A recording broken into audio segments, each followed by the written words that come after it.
This presentation is going to be focused on benchmarking. Okay? So as a result of this presentation, you'll have a much clearer understanding of what benchmarking is and its relationship with business excellence. And you'll get some idea about, I guess, how to implement a benchmarking program or system inside your organisation. I can only provide an overview of benchmarking because normally it would take 2 days or more to really give you a good understanding of benchmarking and how to apply it and how to apply a benchmarking methodology. Okay, if you remember from my previous presentation, benchmarking is considered to be the most popular tool and technique in the world. But we've all got different understandings of what benchmarking is, so I'm going to explain that later on. Might be interesting for you to know that, or not, that a country that has really embraced benchmarking and business excellence is a neighbour of yours, okay? And what we'll see later on is your neighbour has been very adaptable. I'm talking about Singapore here. If we look at this, I really love this statement by Charles Darwin in 1809. He says it is not the strongest of the species that survives, nor the most intelligent that survives. It is the one that is most adaptable to change. Benchmarking helps your organisation to be adaptable to change. And we have seen this in the transformation of Singapore. Maybe you're sick of hearing about Singapore. You probably are. But they have had tremendous success in terms of their transformation. And we have to acknowledge that. If we look at any international indicator, doesn't matter what it is, I could go through 20 or 30 international indicators, you'd find that Singapore is always in the top 10, often in the top 5, and often number 1 in the world. Doesn't matter what indicator it is. The number 1 for customer service in the public sector. I was at a conference 3 years ago in Indonesia. They had a Canadian government minister speaking at that conference. And he was saying, you know, Canada is fantastic for its public service and the level of customer service. And this government minister from Canada was saying, we were always number 1 in the world in Canada, but the reason why we're not number 1 is because we had so many visitors from Singapore coming to learn from us. So they're inundated with people travelling to Canada from Singapore to learn from Canada. So that's why Singapore is now number 1 in the world for customer service in the public sector. I'm not going to highlight where Singapore is in each of these, but you'll find generally if you look closely they're number 1 or number 2 or number 3. Doesn't matter what it is. In terms of ease of starting up a new business, Malaysia does tremendously well at this. 12 is something to be proud of. So you've really got a good infrastructure in place for organisations to start off as a new business. If we look at New Zealand's actually pretty good at this. We have a lot of small businesses. We're number 3 in the world. If you look at digital economies, Malaysia's number 36. It's the IT infrastructure. Singapore, number 8. New Zealand's number 10. Look at innovation. Malaysia, 32. Singapore, depending on the study, is number 3 or number 1. New Zealand is number 13. Global competitiveness. 2012, number 25, Singapore number 2, New Zealand number 23. It relates to everything, death rates through homicide, through murders. It's better to be down here, 0.38, Singapore, one of the lowest rates of homicide in the world. Malaysia number 70. Honduras is a place you don't want to live in. Anybody think you've emigrated to Honduras?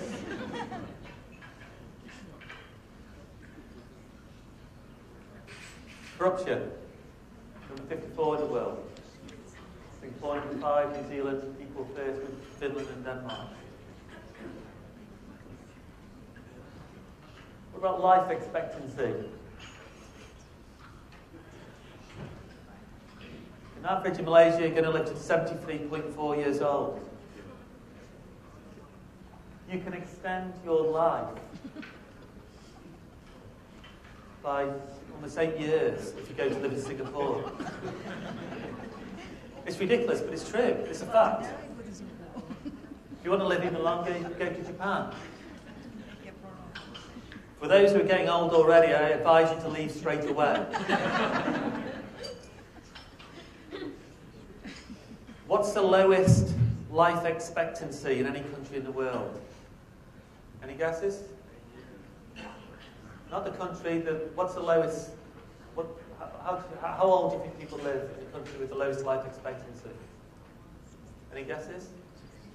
60? 50? 40? Less than 40 years old?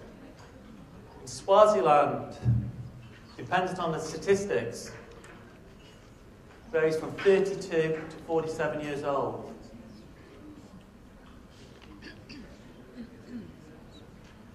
This shows the huge inequalities in the world that we live in, and it's appalling that we have this situation in today's world, when there is so much wealth.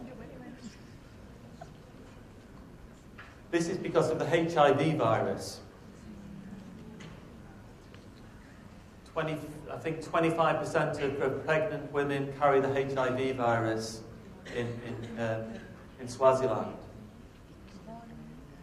But it comes back again. You need to be good at all these indicators, because the more educated you are, the better the health system, the longer your life expectancy is going to be.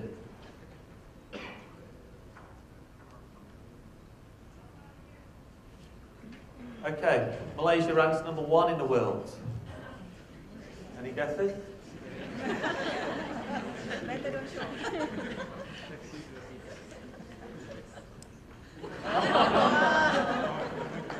Good.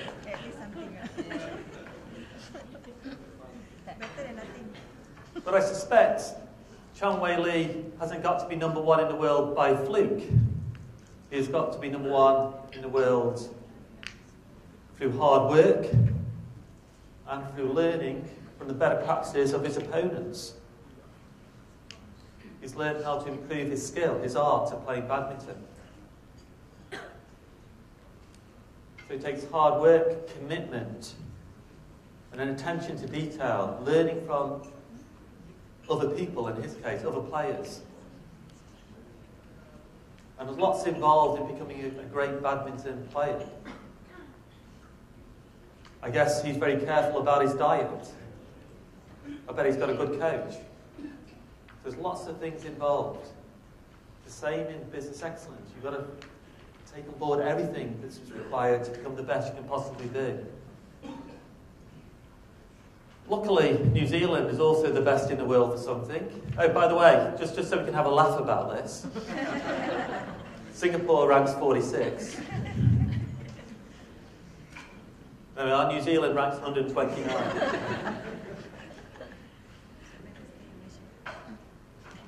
Okay, but New Zealand is number 1 at rugby, compared to Malaysia at 63 and Singapore at 65.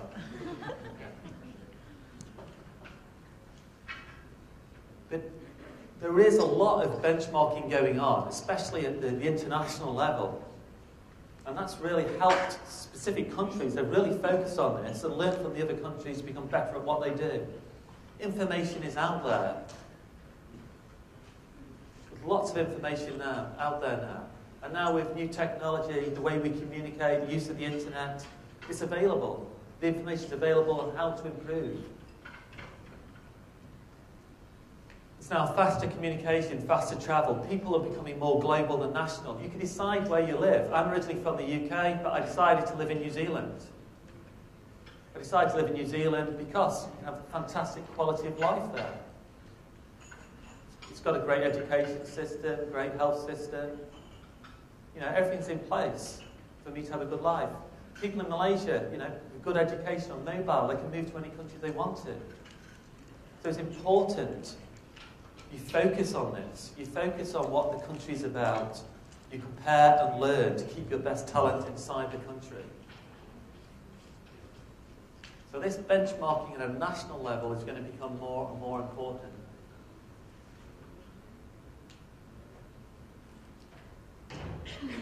So you can learn how other organisations have achieved their success, or how other countries have achieved their success. A lot of the information is publicly available. This is the customer service standard from Ontario in Canada. They say that within 5 to 9 minutes is the maximum amount of time to wait in any line-up at a government office. 2 people is the maximum number of people you should have to deal with in order to get service at a government office. 15 minutes is a reasonable amount of time to spend travelling to a government office. 30 seconds is an acceptable amount of time to wait and hold on the phone before you speak to a person. 2 people is the maximum number of people you should have to deal with in order to get the service on the telephone. Same days when you should receive a reply to the voicemail or email if you leave your voicemail or email at 10 a.m. And 1 to 2 weeks is acceptable length of time to wait from the day you send a letter until the day you receive a reply by mail. And this customer service standard is met over 95% of the time by all government departments in Ontario. It's not met just by one government department, it's met by all government departments. You know, can you do that in KL? Are all government departments at that level of quality? Then the question might be, well, how can they possibly achieve that? But there's articles written about how they've achieved that. You can go to Ontario to find out how they've achieved that. I'm sure they'll welcome you and share with you their experiences. So for me, what it comes down to is the determination to learn, the determination to improve, because the information is out there, or you can get access to that information. It's about the commitment and drive to learn and to improve.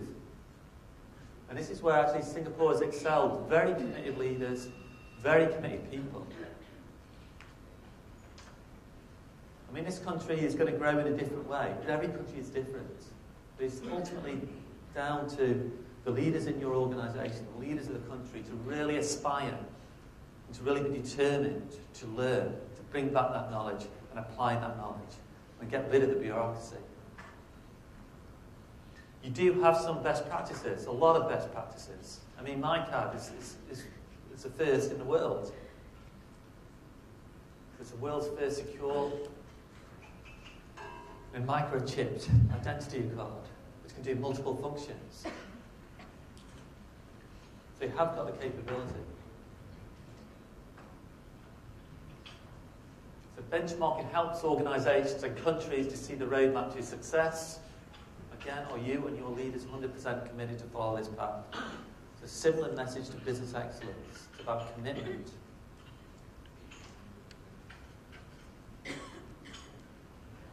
Okay, I'm just going to go through a benchmarking example at an organisational level to give you a better understanding of benchmarking, and then I'll describe the different types of benchmarking. This example relates to this young person here. You'll find out who this young person is later on in the presentation. Nothing to do with me, by the way. This person's not related to me.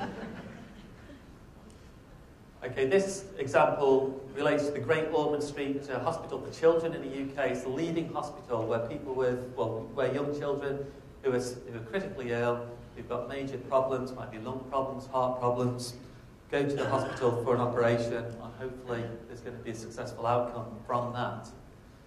But whilst a young patient, a young child who's ill is obviously susceptible to something going wrong in the operation, they found that not only can things go wrong when a young child is operated on, but also of key concern is a transfer process from the operating theatre to the intensive care unit.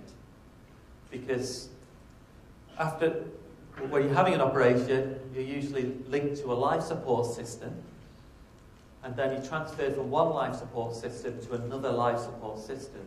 So there's lots of leads and wires feeding you the appropriate fluids, monitoring your health, and maybe this equipment is not hooked up correctly to you, or feeding you the incorrect amount of fluids. So there's a problem that can occur with regards to the equipment, but also there's a problem that can occur in terms of information transfer. Because you've had a set of doctors and nurses operating on you for maybe a period of 7, 8 hours, and now they need to transfer that information about your condition to a new set of doctors and nurses who are now going to be responsible for your aftercare. So here we've got a couple of photographs, one of an operating theatre and one of an intensive care system with a life support system over here, which is linked to the patient. So not only can equipment transfer go wrong, but also information transfer. So what's the solution? Well, after one particularly arduous operation, which took 12 hours, 2 of the surgeons went down to the coffee room to have a coffee, and they switched on the television. And on the television was a Formula 1 race. And they noticed that in a Formula 1 race, it's a transfer process, a changeover process, where the tyres are changed and the car is refueled. And this happens very quickly, in less than 10 seconds. And it happens very safely. And yet the environment they're operating in is a difficult environment. It's a hot environment. The cars are hot. You've got, petrol. You can easily light up and cause a fire. So therefore, if these people can do that transfer process so quickly and so effectively and so safely, surely the hospital can learn something from them. And what is quite unique in this case is that they took the next step. They decided to contact the Ferrari team. The Ferrari team based in Italy, because they found out the next race was in Italy. So they contacted the Ferrari team and told them about the problems they're experiencing in the hospital. And the Ferrari team could obviously see that they could assist the hospital, or at least be interested to try and help the hospital.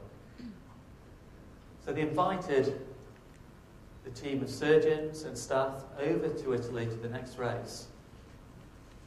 And the engineers involved in a pit stop shared what they did. And they learned so much that they also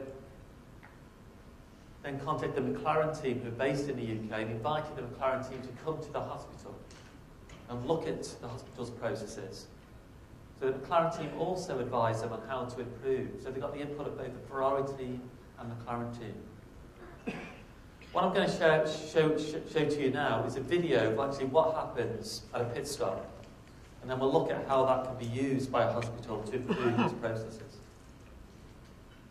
So hopefully this is going to work.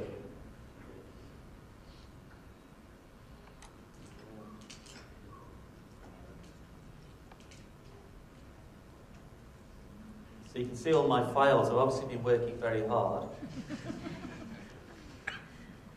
But I don't know where to look.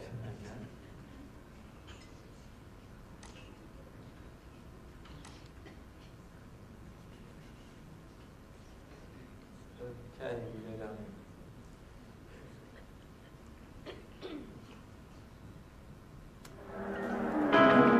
Pit stops are part of motor racing history. Against the relentless stopwatch, time is critical, pressure is high. Mistakes are easily made.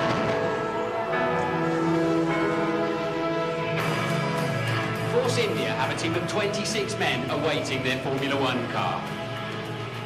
The Lollipop Man, 3 on the jacks, 2 team members for starter motor and pneumatic refill, plus firemen and emergency crew for the fuel rig Dead Man's Handle. 4 on the wheel guns, 4 men take the wheels off, 4 more put fresh tyres back on. 2 refuelers plus 2 more for the backup fuel rig. Pit stop crews are well aware they can win or lose races. When the car's coming towards me, hope he's going to stop on the mark. It's quite simple, but it can go wrong. You have just a few seconds to react, keep out of the way of the front wing and then get on with your job. You've got to concentrate solely on your corner. You're fully focused on your one job. Second nature. We practice it so much, it has to be second nature. The Lollipop Man, silly name, serious job. He guides the driver to his garage, advises when to select first gear, and then he must release the car at exactly the right point, unlike this Ferrari Schumacher pit stop. The fuel men need to be like rugby players. The fuel-laden hoses are very heavy. They must attach the nozzle accurately, then push through the valve. It's high-quality road car petrol, including 5% biofuel, flowing at 12 litres per second. That's a lot of fuel, and if it goes wrong, it goes horribly wrong. Hot racing cars and fresh fuel shouldn't mix. A fireman stands by. The front jackman sometimes risks his legs to stop the car, and using a manual jack against the front wing, he lifts in unison with the rear jackman. They have blind faith that the driver will stop, occasionally misplaced. A third side jack is used to stabilise the car, or if they need to change the front wing when it's damaged. To change the nose and wing section, the crew move around. 2 men leave front wheel duties and become the wingmen, taking just 12 seconds and using 2 captive bolts.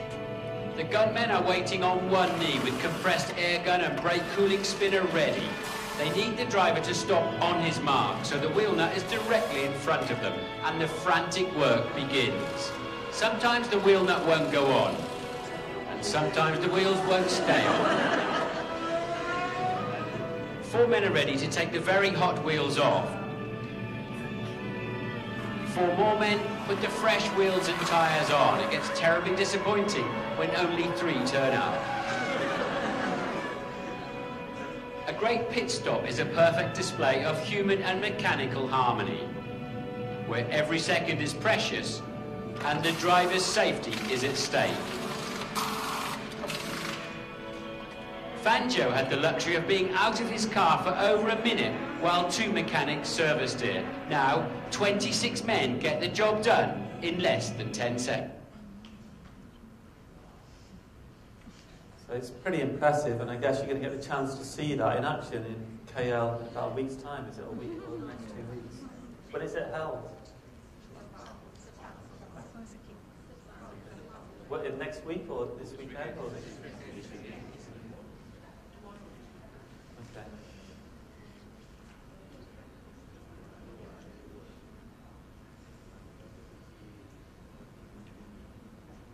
Okay, so we were learning from Ferrari and McLaren. They picked up a lot of better practices that they could apply within inside the hospital. And this is just an overview of some of them. But what they notice is that the routine in a pit stop is taken very seriously. What happens in a pit stop is generally predictable, so problems can be anticipated and procedures can be standardised. They also notice that crews practice those procedures until they can perform them perfectly. And everybody knows their job, but one person is always in charge. So obviously the guy with the lollipop stick is the guy who's always in charge, who waves the car in and waves the car out once the actual pit stop has been completed successfully. So I thought this was pretty good learning. But what they really thought was valuable was that they identified that the pit stop engineers were always asking 3 questions.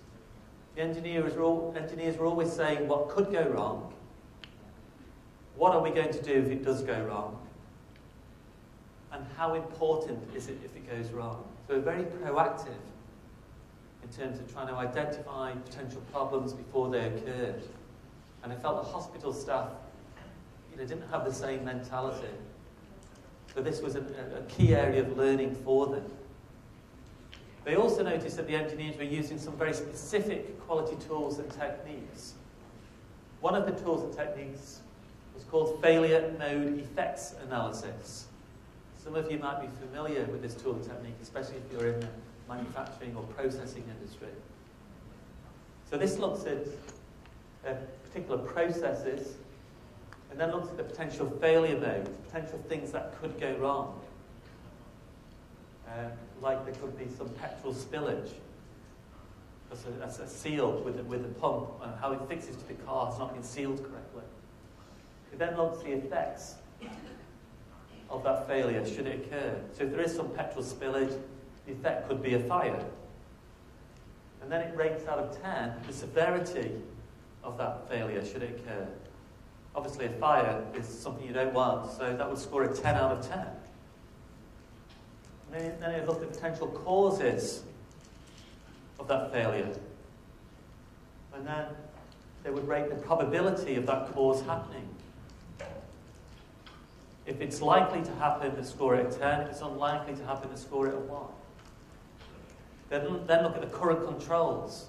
Just looking at the current controls which would identify the problem before it occurred so you could stop it. So maybe a green light shows so you can intervene before the actual problem actually happens. If the chance of detection is low, you'd score it a 10. If the chance of detection is high, you'd score it 1. You then multiply those three factors together to get a risk priority number. And obviously you'd address the risks of highest priority. And once they're addressed, you then reassess the risk, and obviously you'd hope the risk priority number comes down. So it's a very proactive and systematic approach to addressing problems. It wasn't just this tool or technique they learned from the Formula One team. There's a whole range of different tools and techniques. So what solutions did they put in place? Well, number one, they started to use these tools and techniques. Secondly, they decided to write much clearer procedures so people knew precisely what they're supposed to do. And they also laminated on the wall the procedures and functions of what each person was supposed to do, so it's quite clear to everybody. So a big poster by wherever this transfer process occurred, clearly saying what each person's job was, and with some photographs as well, showing where they should stand. In addition to that, they provide more training to make sure, again, people know exactly what's expected of them. They also made sure that only one person was in charge of this transfer process, and that was a consultant anaesthetist. There's lots of interventions that they put in place to improve. The reason why I'm sharing this example is not only because they looked outside the industry to learn from the Formula One team, it's because they didn't even stop there. They still felt they could improve even further. One of the problems that they faced was that they were often working in a very confined space. And there's always a danger of the doctors and nurses knocking into each other or knocking over the equipment. So they thought the way they utilised the space around each person was very important. So they then started to think about what organisation that they could learn from, who's good at space utilisation. And then they came up with the idea of this. To learn from a dance teacher, a dance choreographer. Because if you go and see dancers dancing in a theatre, you don't see them falling off stage. They know precisely how to move. So they got a dance teacher in to show the nurses and doctors how to move around the patient using the minimal amount of movement. So this is what benchmarking is about. It's trying to think of organisations that need to excel for that particular process in order to survive. The Formula One team needs to have a fantastic transfer process, changeover process. It's essential. A dance choreographer needs to have a fantastic way of teaching people how to dance, how to move.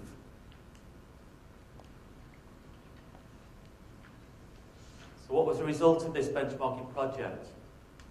A 70% reduction in equipment and information errors, which for them meant saving young people's lives. More children are now alive today as a result of this benchmarking project.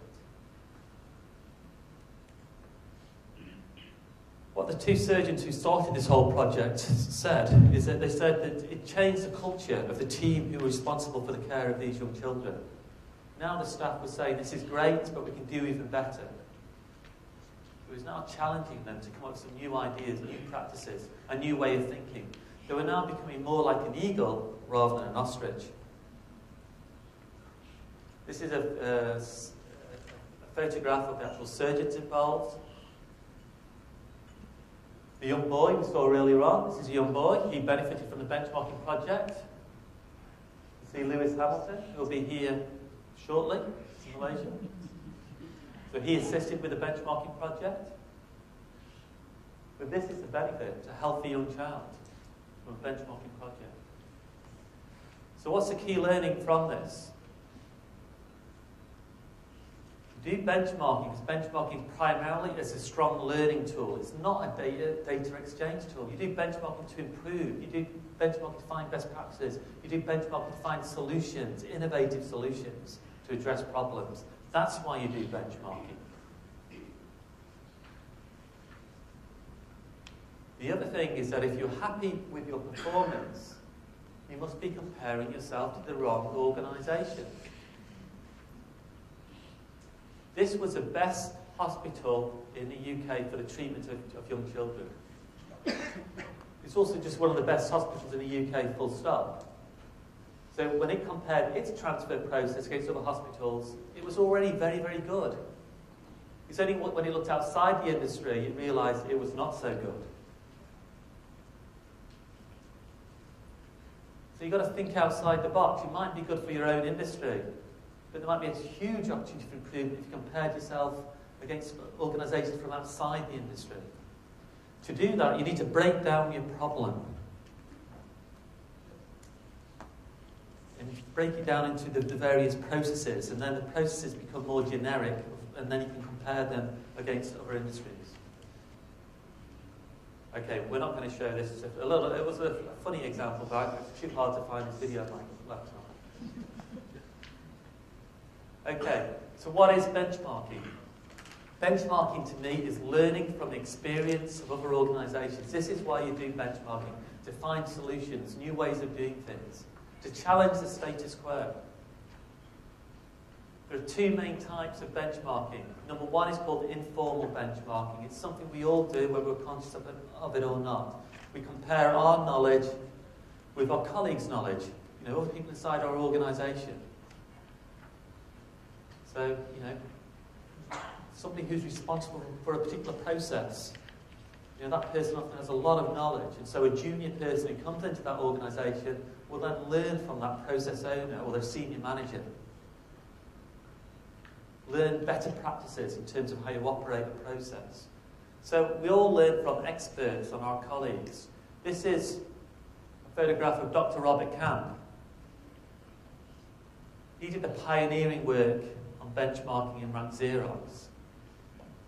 I still learn a lot from this guy. I see him every year. Very knowledgeable. The only thing I've not learned from him is wearing bow ties. I just can't see myself. So, which also sends a message as well. I mean, when you're learning from another organisation, you've always got to adapt as well. You've got to take on board your own culture, your own business environment. So normally you don't do a straight copy and paste. You don't do a copy and paste. Normally there's some adaptation that takes place. You also learn from networking. This is a great occasion for networking, and the lunch breaks and coffee breaks. A great time, a great opportunity to talk to other people from other organisations. More and more, we learn from the internet. You can now do Google searches for best practices. You can search other organisations' websites, find out what they're up to, and there are specific websites designed to assist organisations to do benchmarking. Like the Bond website, which is provided by the Malaysian Productivity Corporation.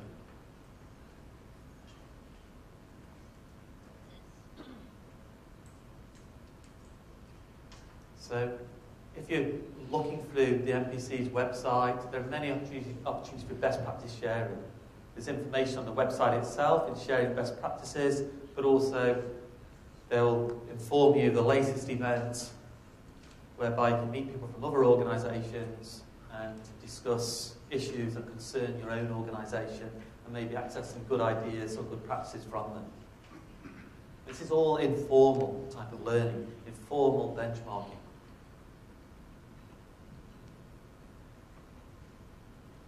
Okay.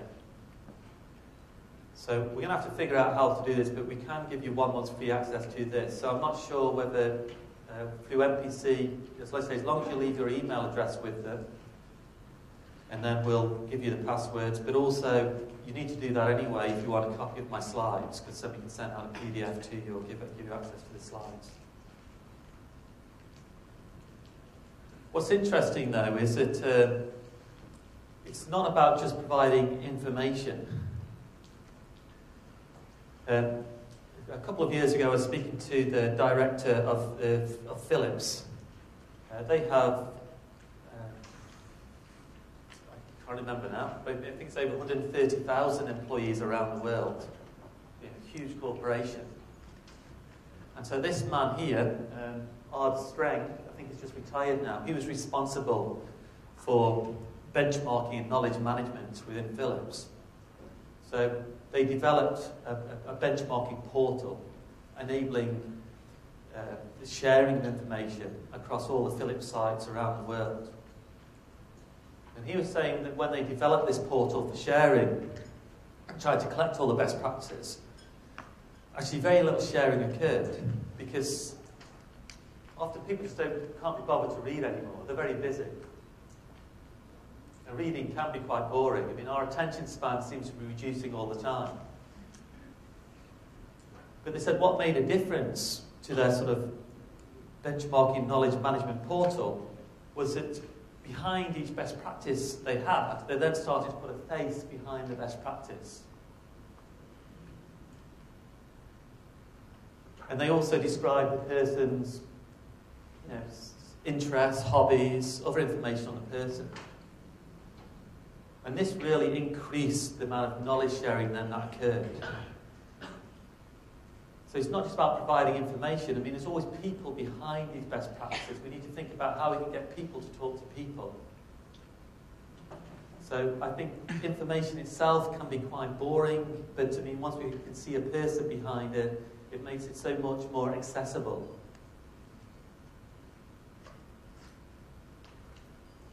And we can never get away from that. I think website information is very important, but ultimately people need to learn from people.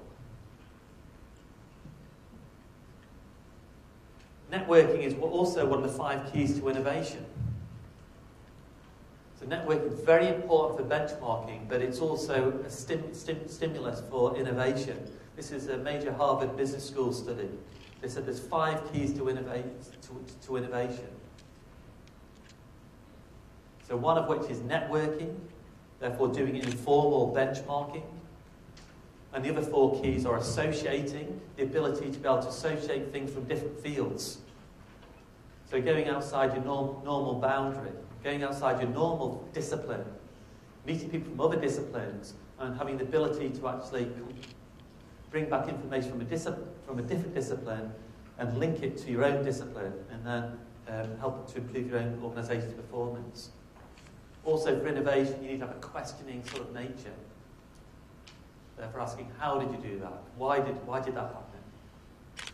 What happens if I do this? Observation is also very important, particularly observing customer behaviour. And that will help you to improve the level of innovation inside your organisation, and also encouraging experimentation, therefore pilot testing.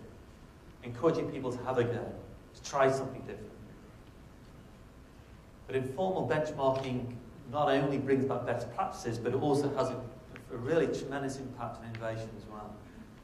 Okay, so that's informal benchmarking. And for informal benchmarking, you really be thinking about how can you encourage it more inside your organisation. What do you do currently inside your organisation to encourage informal benchmarking? What could you do differently? Okay, in terms of formal benchmarking, there's 2 main types. One is called performance benchmarking, and the other one is called best practice benchmarking. And I think performance benchmarking is something you're more familiar with here, I'm led to believe. So performance benchmarking is where you compare data. You're finding out where your organisation sits in comparison to another organisation.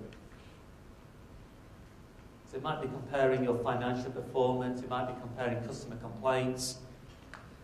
And the reason you do that comparison is to find out really where your strengths are and where your opportunities for improvement are.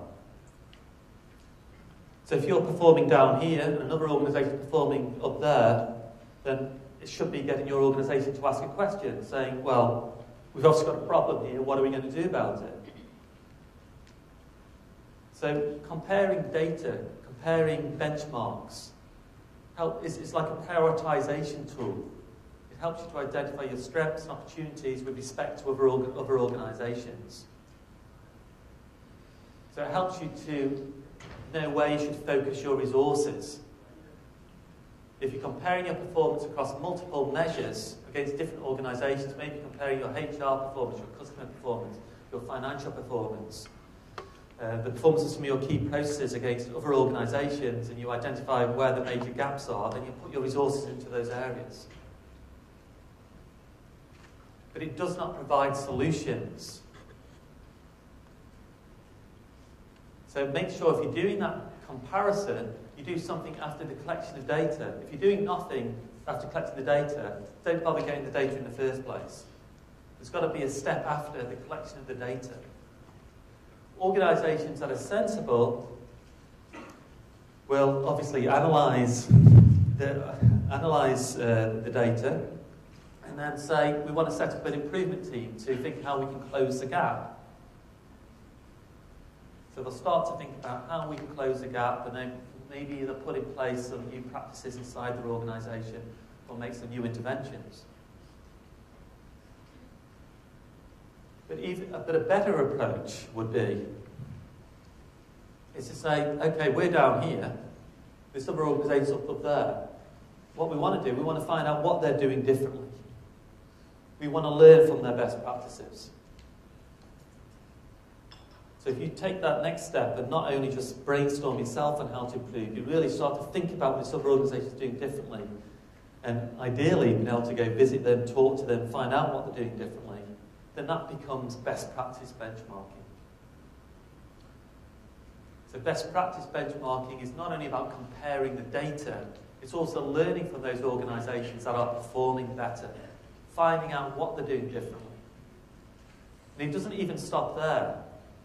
It's not only about finding out what they do differently, it's then adapting and implementing the best practices. So it's about implementation too, and evaluating the outcomes.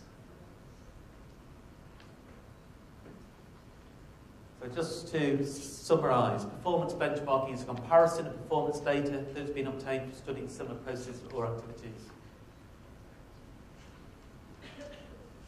So it can be used for comparing financial measures, non-financial measures.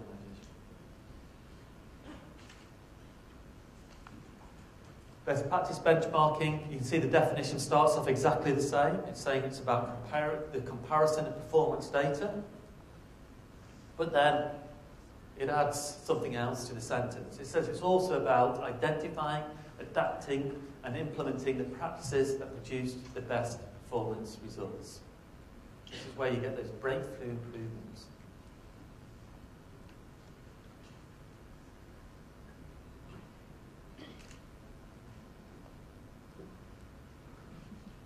Also, there's no point in identifying a best practice if it's not going to be implemented. I've seen a lot of organisations do some benchmarking, but it stops there. They find out another organisation performing better, this is a practice, but they haven't got the buy-in or the commitment to the senior management team to implement that best practice. So you really have to follow a methodology. And with these methodologies, they ensure you have the commitment to the senior management team to follow through and implement the best practices.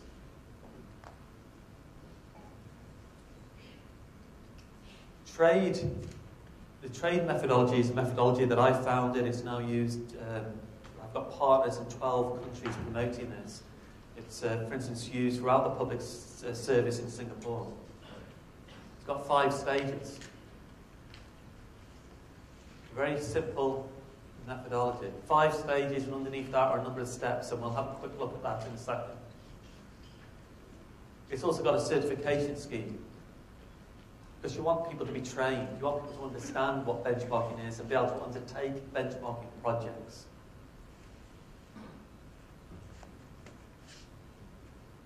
Benchmarking, I think, is different than other tools and techniques because it recognises that to improve an organisation, the organisation has to be ready for change.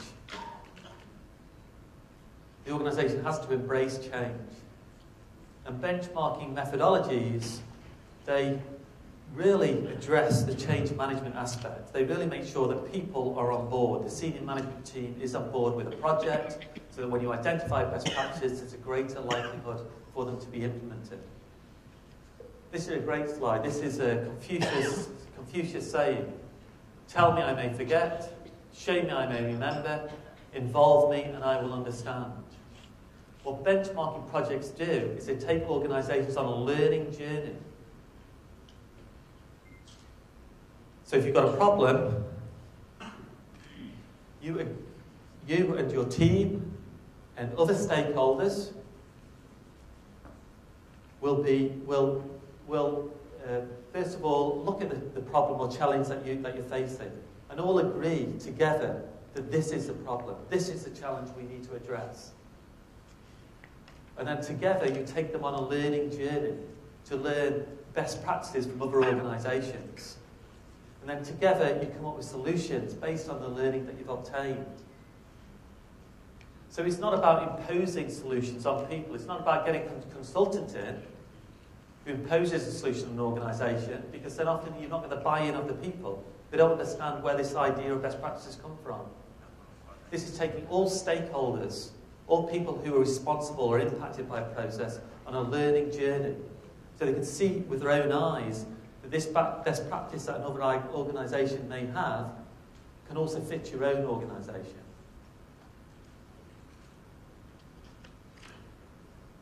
I'll quickly go through this methodology so you have a basic understanding of how it operates. All the benchmarking methodologies are relatively similar. This methodology, the trade methodology, is a little bit more prescriptive than other methodologies. So the first stage is the terms of reference stage, the planning stage. You need to identify which area of your organisation you need to improve in. You just might know which area you need to improve in. Maybe you've got a lot of customer complaints coming in, so you know you've got to improve a particular area. Or maybe you want to take a business excellence assessment and identify that you need to improve in HR or one of your key processes. But once you decided the area you need to improve in, then basically you develop a project brief, an overview of the problem. You form a team, you train the team, you make sure you understand what's called a benchmarking code of conduct, which enables you to do benchmarking in an ethical manner. You prepare a more detailed project plan with aims, objectives. You look at the expected benefits you're going to glean from the project and expected cost of the project. And yeah, that's it. You just develop a project plan first of all. And for the hospital, for instance, the aim for their project might have been to transport patients safely and quickly from the operating theatre to the intensive care unit. So you need to think what projects would benefit your own organisation. And this shows more detail about the planning stage and what sort of things you'd actually consider with a project. Nothing new here, it's something you would consider with most projects. But it's very important to spend time on this and make sure that everybody in the team and other stakeholders understand the purpose of the project and what it's striving to achieve. This is an example of terms of reference form. Obviously, clearly articulating the non-financial benefits and financial benefits of a project. And then you have a project management system supporting this, taking you through the various stages and steps of the benchmarking project and identifying who amongst the team is responsible for what part of the project. So I mean, maybe you can start to think about, if you were going to do a benchmarking project tomorrow, what would it be on? What would be the aim of the project? Who would you have in your project team?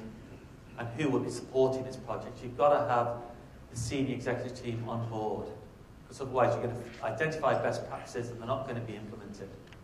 So part of this whole approach is continually engaging the senior management team, the process owners and other stakeholders, the internal customers and suppliers. So when you identify the best practices, there's a greater likelihood of them being implemented. The research stage is about understanding your problem in more detail. So before you go and learn from other organisations, you need to ensure that everybody in your team has the same understanding. So you need to discuss the problem. Maybe you've got to draw a process flow chart, which describes a process. Make sure everybody understands the process. You want to look at your performance for that particular process or area of your business. If you're not measuring your performance already, you need to put in place a performance measure.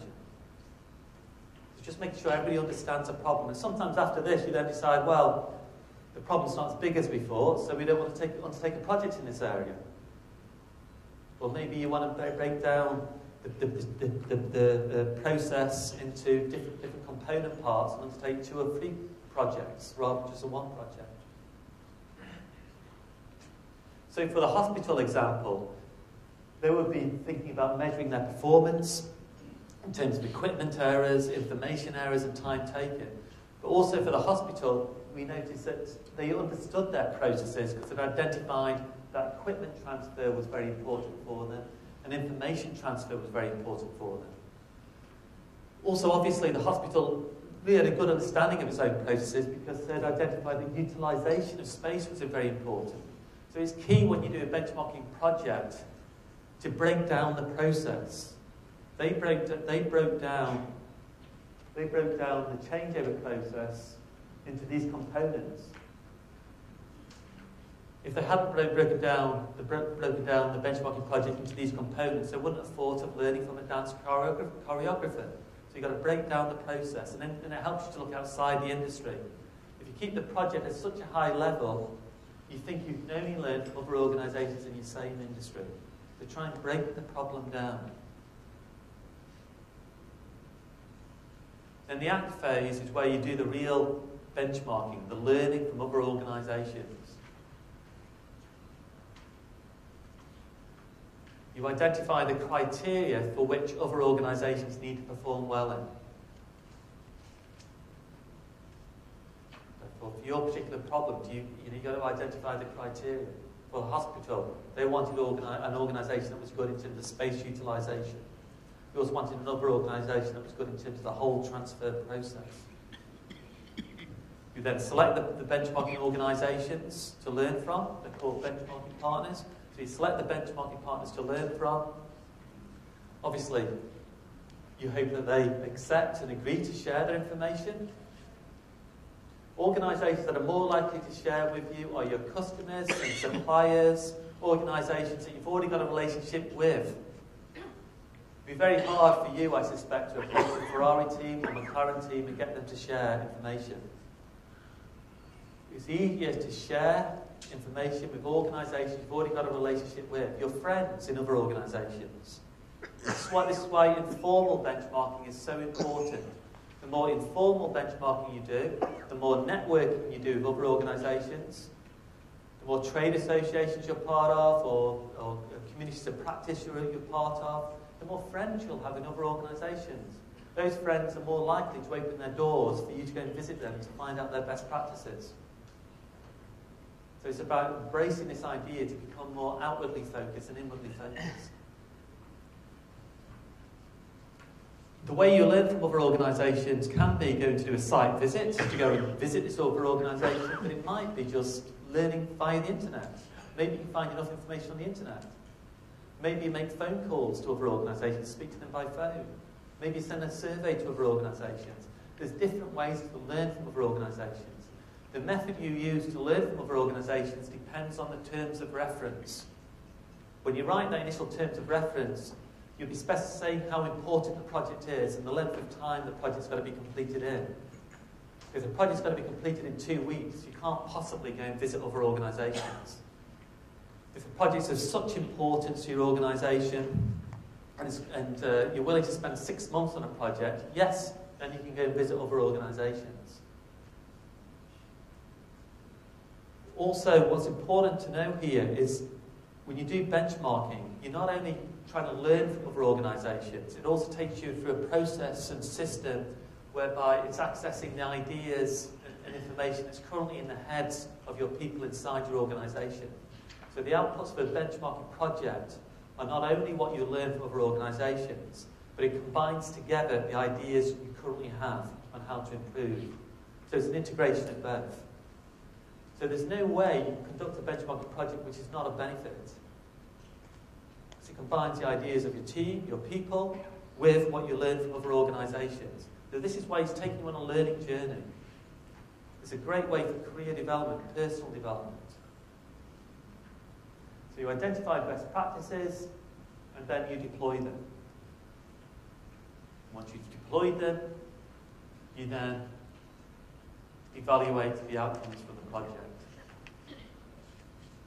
You might notice as well, at the end of each stage of the benchmarking project, you always go back to the project sponsor, the person supporting the project. You always go back to the project sponsor and say, can we continue with the next stage? If your project is considered not to be of benefit, or because the information you found throughout the project is not what was expected, you would stop the project. So you'd never go through the full methodology unless you're assured you're going to get major benefits from the benchmarking project. There's a way of managing the risks associated with undertaking a benchmarking project. So that's what best practice benchmarking is. So what I've tried to share with you just in this brief presentation is the difference between informal and formal benchmarking.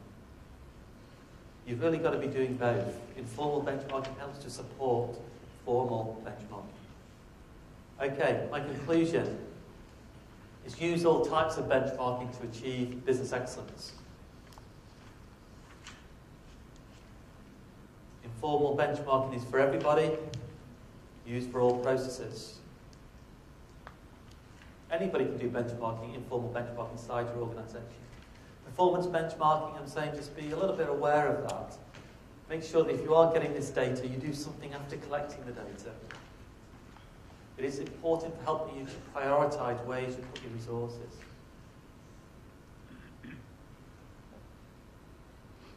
And then best practice benchmarking used for your key opportunities for improvement.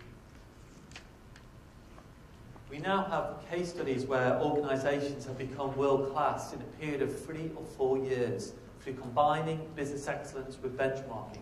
Rank Xerox took 8 years to become world-class.